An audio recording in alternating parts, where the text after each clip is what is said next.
This was a time period of the Middle Ages, a time period of darkness, actually called the Dark Ages, where much people didn't have knowledge. They didn't even know about books. Or they were getting their information from priests, right, who told them that the Black Death was a punishment from God. But times changed after that because they were no longer listening to the church anymore. They started to listen elsewhere, within themselves. And that started a new age called this is the wrong Renaissance, guys. This isn't it. This is not, listen, it's not, no, this is the wrong Renaissance. It's not Beyonce's Renaissance, although she's very pretty on this. She's doing it, but this is not it. It's this Renaissance.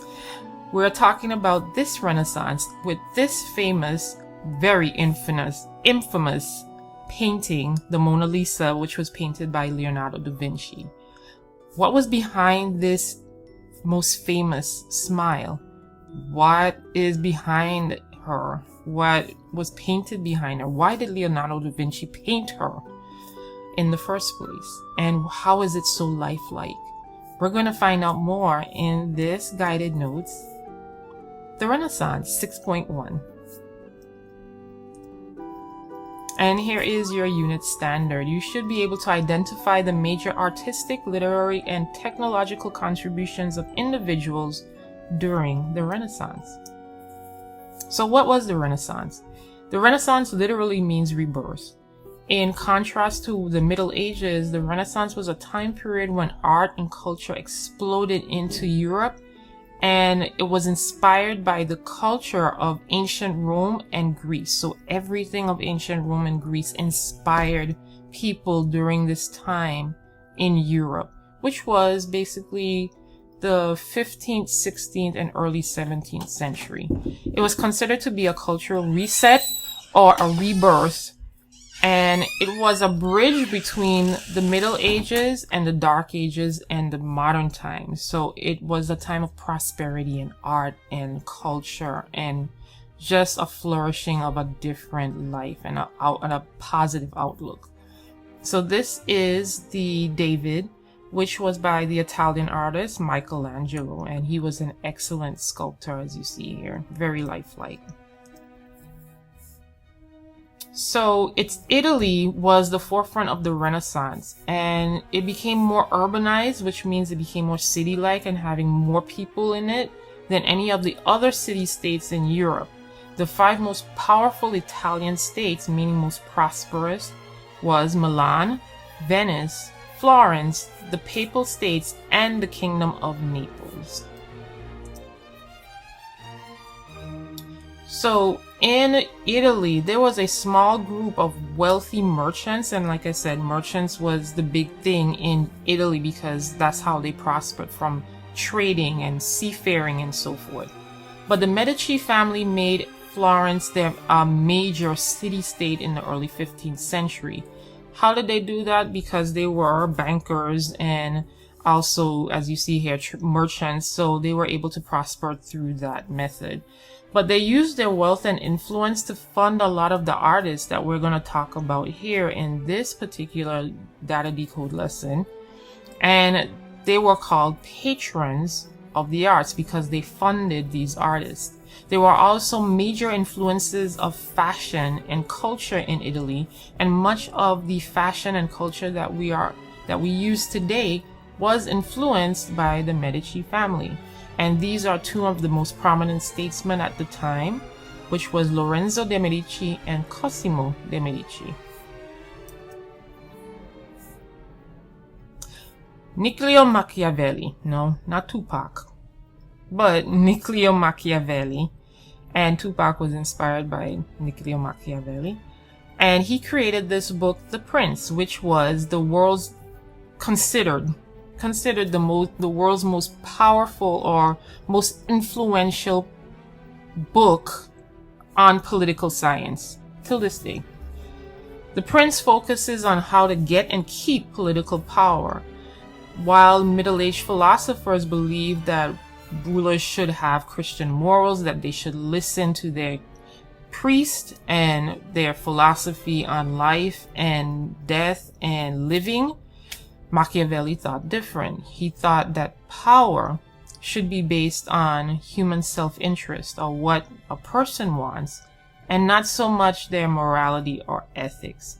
In other words, in order to get power and keep power, you had to consider what you wanted and not what someone else's needs are. So Renaissance humanism was on the big forefront, and this is a term that's used by historians to basically describe what was happening during this time. Art and literature were basically characterized on a non-religious basis, which is secularism. And they had a strong emphasis on the individual. So that means that instead of looking towards the church for answers about who they are and where they came from and where they were going, they turned to themselves and started looking within themselves and started creating art and writing and books and so forth that focuses on themselves and having the answers within rather than looking outside to religious bases. So let's apply it a little bit. Let's see what you learned so far by analyzing some buildings. So here we have two buildings. On my left is the Santa Maria del Fiore Cathedral by Italian Renaissance architect Filippo Brunelleschi. That's a hard word to say, isn't it? And on my right, we have here the Pantheon in Rome, which was built in 126 CE, ancient Rome. What similarities do you see here? And what differences do you see here? Well, let's take a look at the similarities. If you said something about the dome shape, that's absolutely correct. There is a large dome shape that is similar. And Brunelleschi did pattern his ideas off of the ancient Roman architecture, having this dome shape. He thought that it was very beautiful. Also, if you said about the windows are definitely similar as well. The windows are able to let light in and create that open space. Because the Pantheon was used as an open forum for the Senate during the ancient Rome, he also had that same similar appeal here in the cathedral. But one thing that is different, as you noticed here, in the cathedral there is a lot of artwork, and that artwork reflects a Christian basis or a Christian perspective, which is something that you won't see here in Rome because Rome had their own mythology at the time.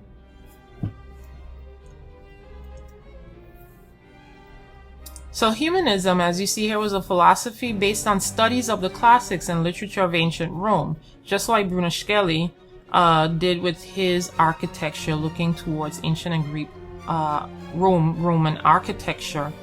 They did the same thing with literature. So unlike writers in the Middle Ages that who used the classics to support their religious writings, humanists or humanism turned to the classics to revitalize their culture and started to look within and move away from religious writings or religious outlooks.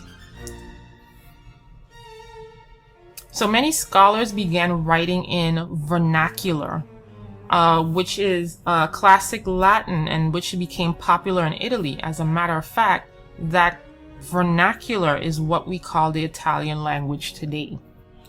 Vernacular means the local language spoken in an area, right?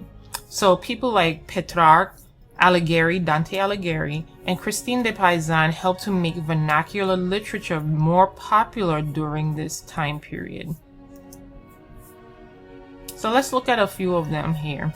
Francisco Petrarch, or Petrarca, fostered the development of Italian Renaissance humanism, and he is known as the father of Italian Renaissance humanism because his literary work, again in vernacular, started to look within and look in terms of asking the questions that reflected thinking and perspective from a person's view rather than a religious view. And that was from the early 14th century. So it was still the Middle Ages, but his idea and his focus changed, right? And here's Christine Le Paysan, a lady. And she was an Italian humanist who lived in France and wrote in French. But she is best known for her works of writing in the defense of women. And she argued that if women can attain learning just as well as men, they should and could be able to attend the same schools. And here's Dante Alighieri. If you know about Dante's Inferno, which has been used quite often in books, in video games and movies, you should know about him. He was an Italian humanist and author who wrote his masterpiece, The Divine Comedy, which wasn't really a comedy, but it was a reflection of what was happening at the time. And he wrote it in his native dialect of Florence. Because he wrote in his vernacular, that stood out because now anyone was able to understand what he was saying, and not just scholars that studied Latin or studied the version of what we know today as Latin, but he used it in his native dialect, which is now the Italian language today. Johannes Gutenberg. So during the Renaissance, education became extremely important, and secular and humanist education became extremely important.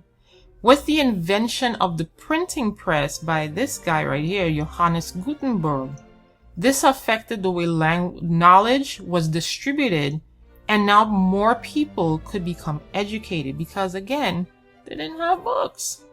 So they all depended on what the priest said. But now, with the invention of books and movable print, now people can get access to more books.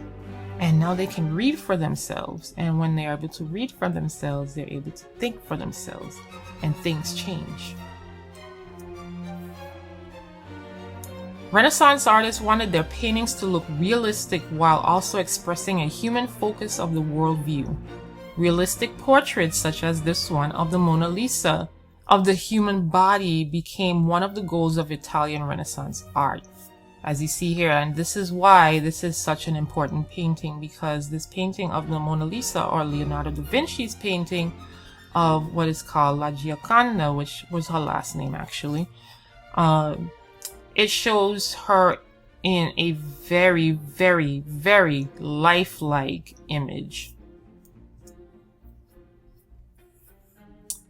So, Tommaso di Giovanni is considered the first Renaissance artist, and under his name Masio, I hope I said his name right, he produced frescoes that are considered Renaissance masterpieces today. And a fresco is a painting done on fresh wet plaster with water-based paints.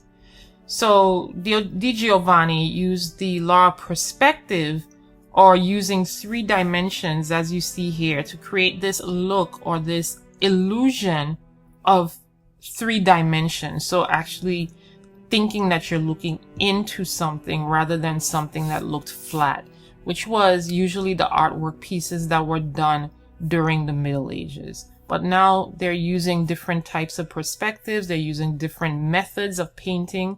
So they're really experimenting with different designs. And speaking of Leonardo da Vinci, here is a portrait of him. He was known as the Renaissance man because he was literally like a jack of all trades. He was a scientist, he was an inventor, he was an artist, he was a visionary. He did a lot of different things, which you're going to figure out later. But one of his most famous things is La Gioconda, or the Mona Lisa. Let's talk about the Northern European Renaissance. So not only did the Italian Renaissance happen in the south of Europe, but there was also an explosion of art and literature in Northern Europe. And they also sought realism in their art, but they took a different approach. So they were known for their realism, but they are also detailed in their faithfulness to facts. So they really focused on that. And they were also known for using brilliant color, using oil-based paints instead of the water-based paints that Italian used. They're also known for using triptychs or wooden panels because they didn't have that much space. Some of the Northern European Renaissance, as you see here, masters were Jan van Eyck, Albrecht Dürer, and Robert Campin. And here is an example of one of those paintings by Jan van Eyck, the Madonna of Chancellor. So let's see how much you learned from this lesson. These are two pieces of artwork done by Leonardo da Vinci. One is a self-portrait drawing, and the other is the infamous painting called La Gioconda, or the Mona Lisa.